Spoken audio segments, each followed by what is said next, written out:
नागपुरात काँग्रेस आक्रमक झालेली आणि जोरदार घोषणाबाजी या ठिकाणी पाहता आपण पाहू शकतो कशा पद्धतीने आंदोलकांना जे आहे उचललं जात आहे, घोषणाबाजी केल्या जात आहे. नितीन गडकरी मुर्दाबाद. दादाच्या इथेनॉलच्या बद्दल E20च्या मुळे या देशात महागाई आणि व्हेकलच्या वेळात मोठ्या प्रमाणात नुकसान झाले आहे. E20 आल्यामुळं यांनी जे फायदे सांगितले होते ते फायदे 1 रुपयाचा फायदा नाही, पण त्यामुळे लोकांच्या ॲव्हरेज घटले, गाड्यांची गाड्या खराब झाल्या. त्यामुळे आंदोलक जे आहे ते आक्रमक झाल्याचं पाहायला मिळते. आपण पाहू शकतो कशा पद्धतीनं बॅरिकेडिंगवर जे आहे चढत आहे आणि एका कार्यकर्त्यांना आता ताब्यात घेण्याचं काम जे आहे ते पोलीस विभागाकडून या ठिकाणी आपल्याला पाहायला मिळते आहे.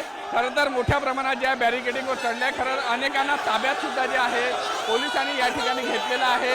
काही आंदोलकांना जे आहे पोलिसांनी ताब्यात घेतलं आहे आणि वाहनांमध्ये बसून घेऊन आपल्याला जाताना सुद्धा पाहायला मिळते आहे. आपण कार्यकर्त्यांना जे आहे हळूहळू पोलीस आता जे आहे ताब्यात घेत आहे. जोरदार घोषणाबाजी आणि राडे जे आहे या ठिकाणी आपल्याला पाहायला मिळते. पोलीस कुठेतरी जबरदस्तीने या सगळ्यांना नेण्याचा प्रयत्न या ठिकाणी होत आहे. पोलिसांकडून जोरदार घोषणाबाजी या ठिकाणी होताना आपल्याला पाहायला मिळत आहे. पदाधिकाऱ्यांना हम निषेध करते हैं और हम ये लड़ाई लड़ेंगे, आखिर तक लड़ेंगे. जब तक नितिन गडकरी का इस्तीफा नहीं होता तब तक ये लड़ाई. नितिन गडकरी के खिलाफ में युवक कांग्रेस अध्यक्ष शिवराज भाई मौर्य के नितिन गडकरी के खिलाफ में युवक कांग्रेस धरना आंदोलन दिया है. आपण पाहू शकतो आक्रमक झालेले आहे. पोलीस त्यांना वाहनांमध्ये बसून देताना पाहायला मिळते आहे. आंदोलन क्या बताएंगे? वापस ले लो. E20 के विरोध में ये आंदोलन किया जा रहा है, जो नीतियों हम पूरी नीतियों के विरोध में. पाहू शकतो मोहे कार्यकर्त्यांना कसं उचलून जे आहे ते नेलं जात आहे. एक कार्यकर्त्यांना अशा पद्धतीने उचलून जे आहे पोलीस आपल्या वाहनांमध्ये टाकत आहे.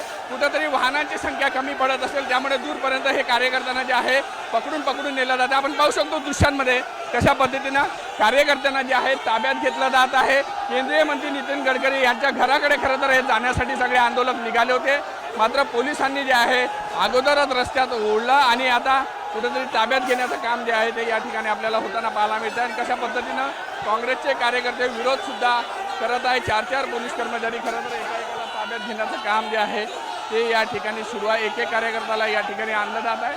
मोठ्या प्रमाणात अजूनही आता पोलीसवाले स्वतः बॅरिकेडिंगवर चढलेले आहे. आपण पाहू शकतो वरिष्ठ पोलीस अधिकारी जे आहे ते बॅरिकेडिंगवर चढल्याचं पाहायला मिळत आहे. खरं तर आंदोलक जे आहे आक्रमक झालेले आहे. मोठा पोलीस बंदोबस्त या ठिकाणी लावण्यात आला आहे. तरी सुद्धा मोठ्या संख्येने सगळे युवक काँग्रेसचे पदाधिकारी जे होते ते या ठिकाणी एकत्र आले आणि आता जोरदार घोषणाबाजी या ठिकाणी आपल्याला पाहायला मिळते आहे.